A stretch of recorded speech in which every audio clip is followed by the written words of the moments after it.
ನಿನ್ನೆ ಸಂಜೆಯಿಂದ ಇಲ್ಲಿವರೆಗೂ ಅಂದರೆ ಕಳೆದ 24 ಗಂಟೆಗಳ ಅವಧಿಯಲ್ಲಿ ಮುಖ್ಯಮಂತ್ರಿ ಸಿದ್ದರಾಮಯ್ಯನವರ ಸುತ್ತ ಸುತ್ತಿಕೊಂಡಿರುವ ಮೂಡ ಹಗರಣದಲ್ಲಿ ಸಾಕಷ್ಟು ಬೆಳವಣಿಗೆಗಳಾಗಿ ಹೋಗಿದೆ. ಇಡಿ ಎಂಟ್ರಿ ಆಯಿತು. ಮತ್ತೊಂದು ಕಡೆ ಲೋಕಾಯುಕ್ತದಿಂದ ಸ್ಥಳ ಮಹಜರು. ಈ ಕೆಸರೆ ಗ್ರಾಮದಲ್ಲಿ ವಿವಾದಕ್ಕೆ ಕಾರಣವಾಗಿರುವ ಸರ್ವೆ ನಂಬರ್ 464ರಲ್ಲಿರುವ 3.16 ಎಕರೆ ಜಾಗ, ಅದರ ಸ್ಪಾಟ್ ಮಹಜರು, ಸ್ಥಳ ಮಹಜರು ಪ್ರಕ್ರಿಯೆ ಆಯಿತು. ಎಲ್ಲಕ್ಕಿಂತ ಇಂಟ್ರೆಸ್ಟಿಂಗ್ ಅನ್ನೋ ರೀತಿಯಲ್ಲಿ ನಿನ್ನೆ ರಾತ್ರಿ ಆದ ಬೆಳವಣಿಗೆ, ಯಾವ ಸೈಟ್ಗಳನ್ನು ಪರ್ಯಾಯವಾಗಿ ಪಡೆದಿದ್ದಕ್ಕೆ ಇಡೀ ಹಗರಣ ಜೋರು ಧ್ವನಿಯಾಯಿತು, ಆ 14 ಸೈಟ್ಗಳನ್ನು ವಾಪಸ್ ನೀಡುವ ನಿರ್ಧಾರವನ್ನು ಮುಖ್ಯಮಂತ್ರಿಗಳ ಪತ್ನಿ ಪಾರ್ವತಮ್ಮನವರು ಪ್ರಕಟಿಸಿದ್ರು. ತ್ವರಿತಗತಿಯಲ್ಲಿ, ಈ ಪದವನ್ನು ಬಹಳ ಅಳೆದು ತೂಗಿ ಬಳಸಲಾಗ್ತಾ ಇದೆ, ತ್ವರಿತಗತಿಯಲ್ಲಿ ಮೂಡ ಅದನ್ನು ಸ್ವೀಕಾರ ಮಾಡಿ ಖಾತೆ ರದ್ದುಗೊಳಿಸಿದೆ ಕೂಡ. ಈಗ ಸೈಟ್ ವಾಪಸ್ ಕೊಡೋ ನಿರ್ಧಾರದ ಬಗ್ಗೆನೇ ರಾಜಕೀಯ ವಲಯದಲ್ಲಿ ನಾನಾ ರೀತಿಯ ಚರ್ಚೆ. ಸೈಟ್ ವಾಪಸ್ ಕೊಟ್ಟಿದ್ದು ಸಿಂಪತಿ ಗೇನ್ ಮಾಡ್ಕೊಳ್ಳಿಕ್ಕ? ಸೈಟ್ ವಾಪಸ್ ಕೊಟ್ಟ ಮಾತ್ರಕ್ಕೆ ಮುಖ್ಯಮಂತ್ರಿಗಳು ಶುದ್ಧರಾಗಿ ಹೋದ್ರ? ಸೈಟ್ ವಾಪಸ್ ಕೊಟ್ಟಿರೋದು ತನಿಖೆ ಮೇಲೇನಾದರೂ ಪರಿಣಾಮ ಬೀರುತ್ತಾ? ಹೀಗೆ ಹತ್ತಾರು ಪ್ರಶ್ನೆಗಳಿಗೆ ಉತ್ತರವನ್ನು ಕಂಡುಕೊಳ್ಳುವ ಪ್ರಯತ್ನವನ್ನು ಇವತ್ತಿನ ಮಹಾಭಾರತ ಚರ್ಚಾ ಕಾರ್ಯಕ್ರಮದ ಮೂಲಕ ಮಾಡ್ತಾ ಹೋಗೋಣ. ಚರ್ಚೆ ಪ್ರಾರಂಭಕ್ಕೆ ಮುಂಚೆ ಇದೇ ವಿಚಾರಕ್ಕೆ ಸಂಬಂಧಪಟ್ಟ ಬ್ರೇಕಿಂಗ್ ಅಪ್ಡೇಟ್ ಅನ್ನ ಗಮನಿಸೋಣ. ಬೆಳಗ್ಗೆ ಸೈಟ್ ವಾಪಸ್, ಸಂಜೆಗೆ ಖಾತೆ ರದ್ದು. ಇದ್ರ ಬಗ್ಗೆ ಮೂಡ ಕಮಿಷನರ್ ಅನ್ನ ಕೇಳಿದ್ರೆ ಪ್ರಾವಿಷನ್ ಇದೆ, ಖಾತೆ ರದ್ದು ಮಾಡಲಿಕ್ಕೆ ನಮಗೆ ಅವಕಾಶಗಳಿದೆ, ಕಾನೂನು ಸಮ್ಮತಿಯನ್ನ ನೀಡುತ್ತೆ ಅಂತ ಹೇಳ್ತಾರೆ. ಆದರೆ ರಾಜಕೀಯ ವಲಯದಲ್ಲಿ ಆಗ್ತಿರೋ ಚರ್ಚೆಯೇ ಬೇರೆ.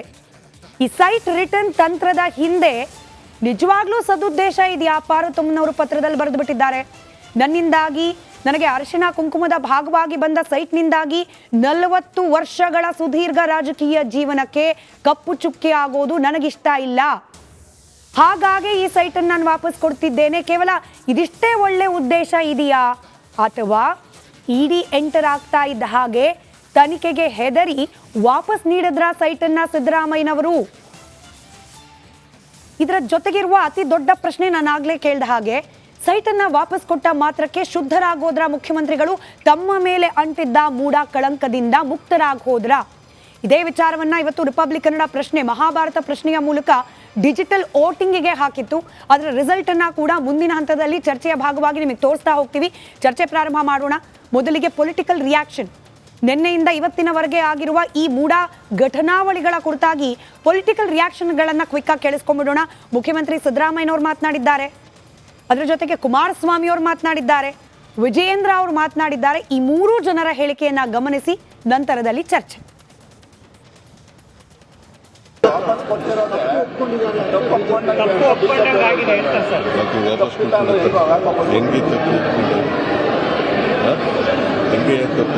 ಅವಳು ಮನಸ್ಸು ನೊಂದ್ಬಿಟ್ಟು ನನಗೆ ಬೇಡಿಕೆ ಬೇಡ, ಇದು ಕಾಂಟ್ರವರ್ಸಿ ಬೇಡ ಅಂತ ಹೇಳಿ ಮಾಡಿದ್ರೆ ತಪ್ಪೆಂಗೆ ಒಪ್ಕೊಂಡಾಗುತ್ತೆ.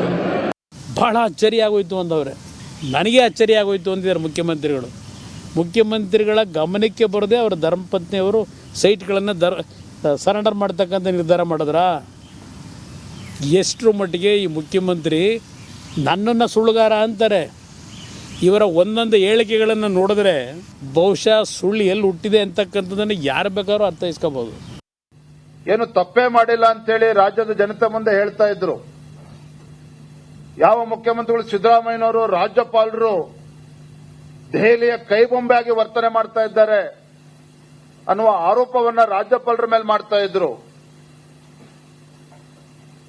ಇವತ್ತು ಆ ಸಿದ್ದರಾಮಯ್ಯನವರು ಇವತ್ತು ತಮ್ಮ ನಿವೇಶನಗಳನ್ನ ವಾಪಸ್ ಕೊಡ್ತೇವೆ ಅಂತಕ್ಕಂಥ ನಿರ್ಧಾರ ಕೈಗೊಂಡಿದ್ದಾರೆ ಅಂತ ಹೇಳಿದ್ರೆ ಎಲ್ಲೋ ಒಂದ್ ಕಡೆ ಈ ಕಾನೂನಿನ ಕುಣಿಕೆಯಿಂದ ಪಾರಾಗಬೇಕು, only to escape from the legal hurdle, ಮತ್ತೆ ರಾಜಕೀಯವಾಗಿ ಸಿಂಪತಿಯನ್ನ ಪಡೆದುಕೊಳ್ಬೇಕು, ಮತ್ತೆ ತಮ್ಮ ಸ್ವಪಕ್ಷದಲ್ಲಿ ಇವತ್ತೇನೋ ತೊಡೆ ತಟ್ಟೋದಕ್ಕೆ ತಯಾರಾಗಿದ್ದಾರೆ.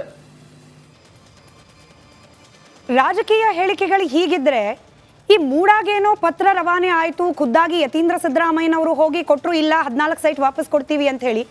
ಒಂದು ಕಡೆ ಲೋಕಾಯುಕ್ತ, ಮತ್ತೊಂದು ಕಡೆಯಲ್ಲಿ ಇಡಿ ತನಿಖೆ ನಡೆಸ್ತಿರುವಾಗ ಹಿಂಗೆ ಸೈಟನ್ನ, ಅದರಲ್ಲೂ ವಿವಾದಕ್ಕೆ ಕಾರಣವಾಗಿರುವ ಭೂಮಿಯನ್ನ ವಾಪಸ್ ಕೊಟ್ಬಿಟ್ರೆ ಮೂಡ ವಾಪಸ್ ಪಡಿಬಹುದಾ? ಹೀಗೊಂದು ಪ್ರಶ್ನೆ ಬೆಳಗ್ಗಿನಿಂದಲೂ ಕೂಡ ಕಾಡ್ತಾ ಇತ್ತು.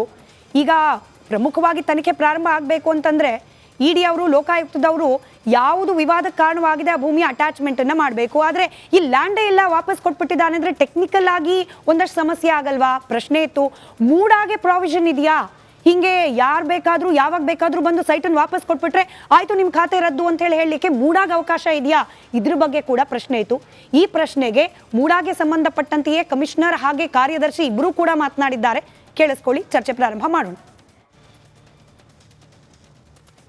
ನಮಗೆ ಒಂದು ಪತ್ರ ಕೊಟ್ಟಿದ್ದರು ಶ್ರೀಮತಿ ಪಾರ್ವತಿ ಅವರ ಮಗ ಆದಂಥ ಡಾಕ್ಟರ್ ಯತೀಂದ್ರ MLA ಅವರು. ಅದ್ರ ಬಗ್ಗೆ ನಾನು ಬೆಳಿಗ್ಗೆ ಮಾತಾಡಿದಾಗ ತಮಗೆ ಅದೆಲ್ಲ ನೋಡಿಕೊಂಡು ಪ್ರೋಸೆಸ್ ಮಾಡಿ ಯಾವ ಥರ ಇದೆ ಏನು ಅಂತ ನೋಡಿಕೊಂಡು ನಾವು ಎಲ್ಲ ವಿಚಾರಿಸ್ಕೊಂಡು ಸೊ ಅದ್ರ ಬಗ್ಗೆ ಆ್ಯಕ್ಟ್ಸು ರೂಲ್ಸ್ ಏನಿದೆ ಎಲ್ಲ ನೋಡಿಕೊಂಡು ಮುಂದಿನ ಕ್ರಮ ಕೈಗೊಳ್ತೀನಿ ಅಂತ ಹೇಳಿದೆ. ಅದ್ರ ಪ್ರಕಾರ ನಾವೆಲ್ಲ ನೋಡಿಕೊಂಡು ಸೊ ನಮ್ಮ ಆ್ಯಕ್ಟಲ್ಲಿ ಏನಿದೆ ಪ್ರಾವಿಷನ್ಸ್ ಇದೆಯಾ ಇಲ್ವಾ ಎಲ್ಲ ನೋಡಿಕೊಂಡ್ವೆ. ನಮ್ಮ ಆ್ಯಕ್ಟಲ್ಲಿ ಪ್ರಾವಿಷನ್ಸ್ ಇದೆ, ಸ್ವಇಚ್ಛೆಯಿಂದ ವಾಪಸ್ ಕೊಟ್ಟಾಗ ತಗೊಳ್ಳೋಕ್ಕೆ ಪ್ರಾವಿಷನ್ಸ್ ಇದೆ. ಅದ್ರ ಪ್ರಕಾರ ಅದೇ ರೀತಿ ನಮ್ಮ ಪ್ಯಾನಲ್ ಅಡ್ವೊಕೇಟ್ಸ್ನ ನಮ್ಮ ಲೀಗಲ್ ಆಫೀಸರ್ನ ಎಲ್ಲ ಕನ್ಸಲ್ಟ್ ಮಾಡಿಕೊಂಡು ಎಲ್ಲ ಕರೆಕ್ಟ್ ಇದೆ ಅನ್ನೋದಕ್ಕೆ ಅಂತ ಹೇಳಿದ್ದಕ್ಕೆ ಸೊ ನಾವು ಡಿಟರ್ಮೈನ್ ಮಾಡಿಕೊಂಡು we arrived at a conclusion and ನಾವು ಇದನ್ನು ನಮಗೆ ವಾಪಸ್ ತೊಗೋಬೇಕು ಅಂದ್ಬಿಟ್ಟು ಒಂದು ಆದೇಶ ಮಾಡಿ ಇದು ಮಾಡಿದ್ದೀವಿ. ಸೇಲ್ ಡೀಡ್ ಕ್ಯಾನ್ಸಲ್ ಮಾಡೋಕ್ಕೆ ನಾವು ಆದೇಶ ಮಾಡಿ ಸಬ್ ರಿಜಿಸ್ಟರ್ ಅವ್ರಿಗೆ ಕೊಟ್ಟಿದ್ದೀವಿ. ಆ ಆದೇಶದ ಮೇಲೆ ಸೆಕ್ರೆಟ್ರಿ ನನ್ನನ್ನು ಇದೊಂದು ಸೇಲ್ ಡೀಡ್ ಕ್ಯಾನ್ಸಲೇಷನ್ಗೆ ನನಗೆ ಆಥರೈಸ್ ಮಾಡ್ತಾರೆ. ಆನಂತರ ನಾನು ಹೋಗ್ಬಿಟ್ಟು ಸಬ್ ರಿಜಿಸ್ಟರ್ ಆಫೀಸಲ್ಲಿ ಆ ಒಂದು ಕ್ಯಾನ್ಸಲೇಷನ್ ಪ್ರೊಸೀಜರ್ಗೆ ನಾನು ಮೂಡಾವತಿಯಿಂದ ಮಾಡಿ ಈಗ ನಮ್ಮ ಸುಪರ್ದಿಗೆ ತೊಗೊಳ್ಳೋಕ್ಕೆ ಕ್ರಮ ವಹಿಸ್ತಾ ಇದ್ದೀನಿ. ಮಾಲೀಕರು ಬಂದಿಲ್ಲ, ಅದನ್ನ ಪ್ರೈವೇಟ್ ಅಟೆಂಡೆನ್ಸ್ ತೊಗೊಳ್ಳೋಕ್ಕೆ ಅವ್ರಿಗೆ ಪ್ರಾವಿಷನ್ಸ್ ಇದೆ ಅಂತೆ. ಸೊ ಅವರು ಸಬ್ ರಿಜಿಸ್ಟರ್ ಅವ್ರು ತೊಗೊಳ್ಳೋಕ್ಕೆ ಅವ್ರ ಹತ್ರ ಹೋಗಿದ್ದಾರೆ ಈಗ. ಅಲ್ಲ, ಅದು ಅವರನ್ನೇ ಕೇಳಬೇಕು.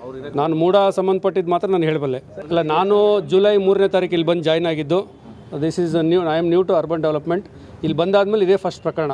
ಅವರು ನನಗೆ ಸಬ್ ರಿಜಿಸ್ಟರ್ ಹೇಳಿದ್ರು ಅದಕ್ಕೆ ಪ್ರಾವಿಷನ್ಸ್ ಇದೆ ಅಂತೆ. ಪ್ರಾವಿಷನ್ಸ್ ಇದೆ, ಪ್ರೈವೇಟ್ ಅಟೆಂಡೆನ್ಸ್ ತೊಗೊಳ್ಳೋಕ್ಕೆ ಪ್ರಾವಿಷನ್ಸ್ ಇದೆ ಅಂತ ಹೇಳಿದ್ದಾರೆ. ಹೆಚ್ಚಿನ ಗೊತ್ತಿಲ್ಲ, ಈ ಮೂಡಾ ಅಧಿಕಾರಿಗಳ ವರ್ತನೆ ಬಗ್ಗೆ ಕೂಡ ಅನೇಕ ಪ್ರಶ್ನೆಗಳು ಉದ್ಭವ ಆಗಿತ್ತು. ಎಸ್ಪೆಷಲಿ ಸಿದ್ದರಾಮಯ್ಯನವರ ಈ 14 ಸೈಟ್ಗಳ ವಿಚಾರ ಪ್ರಾರಂಭ ಆದಾಗಿನಿಂದ ಇಬ್ಬರ ಹೇಳಿಕೆಗಳು ಸಮರ್ಥನೀಯವ. ಅವರೇ ಅದನ್ನ ಮುಂದಿನ ದಿನಗಳಲ್ಲಿ ಕ್ಲಾರಿಫಿಕೇಶನ್ ಕೊಡ್ತಾ ಹೋಗಬೇಕು.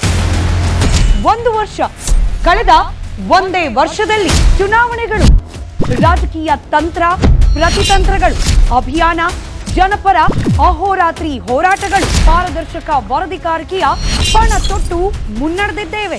1 ವರ್ಷದ ಸಂಭ್ರಮದ ಜೊತೆಗೆ ಜವಾಬ್ದಾರಿ ಕೂಡ ಹೆಚ್ಚಾಗಿದೆ.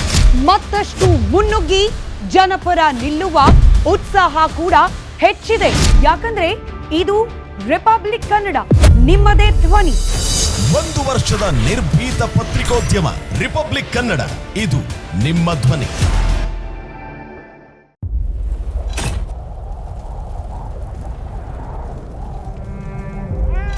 They destroyed our house and our life.